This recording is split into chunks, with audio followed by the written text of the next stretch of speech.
بسم اللہ الرحمن الرحیم۔ السلام علیکم۔ بری تقدیر سے بچنے کی دعا۔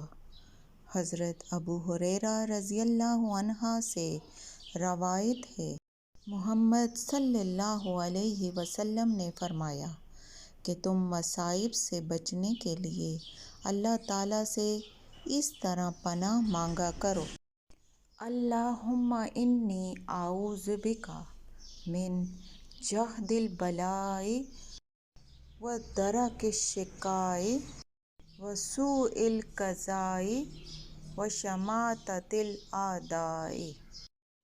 اے اللہ، میں آپ کی پناہ مانگتی ہوں سخت مشقت سے اور بدبختی کے ملنے سے اور تقدیر کے برے فیصلے سے اور دشمنوں کے خوش ہونے سے۔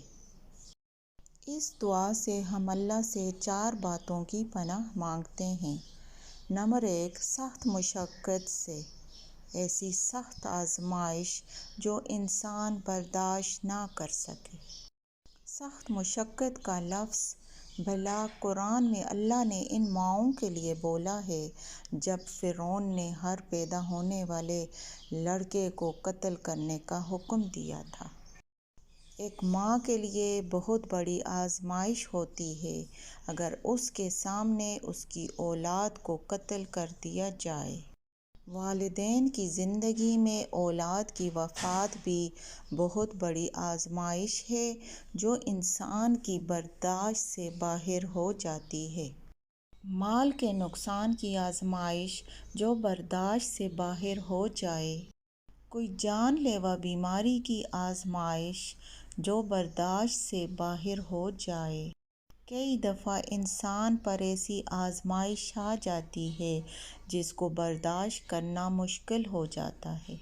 نمبر 2، بدبختی کے ملنے سے مراد: اے اللہ، ہم پر ہمارے گناہوں کی وجہ سے کوئی آزمائش نہ ڈالنا۔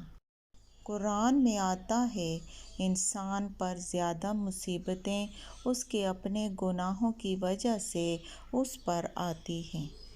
نمبر 3، تقدیر کے برے فیصلے سے مراد: اس سے مراد اگر ہماری تقدیر میں کوئی آزمائش اللہ نے لکھی ہے تو ہم دعا کرتے ہیں، اللہ ہم کو تقدیر کے اس برے فیصلے سے بچانا، کیونکہ دعا تقدیر بدل دیتی ہے اور آنے والی مصیبت کو روک دیتی ہے۔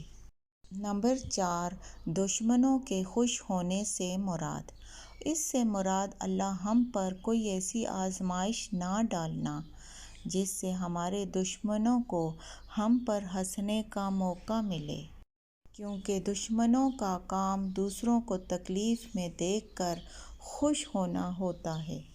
مصائب سے بچنے کے لیے یہ دعا بہت فائدہ مند ہے۔ اس دعا کو یاد کر کے شعور کے ساتھ اپنی نماز میں پڑھا کریں تاکہ ہم ہر طرح کی آزمائش سے محفوظ رہ سکیں۔ اگر ویڈیو اچھی لگے تو چینل کو سبسکرائب کریں، ویڈیو کو لائک کریں اور ویڈیو کو دوسروں کے ساتھ شیئر کیجیے اور مجھے اپنی دعاؤں میں یاد رکھیے گا۔ جزاک اللہ۔